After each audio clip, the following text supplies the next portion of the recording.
Hello, my students. Nice to meet you again with me, Bu Masida. In this video, I'd like to give you an example of a procedure text. The title is How to Make a Cup of Hot Coffee. To make a cup of hot coffee, first, we need to prepare the materials. The materials are a spoon, coffee powder, sugar, hot water, and of course, a cup. Now, let's move to the steps. Step 1. Put the coffee powder into the cup. Step 2.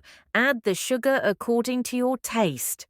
Step 3. Pour the hot water into the cup. Step 4. Stir it well with a spoon. And finally, a cup of hot coffee is ready to be served. That's all for today's example of a procedure text. Thank you and see you in the next lesson.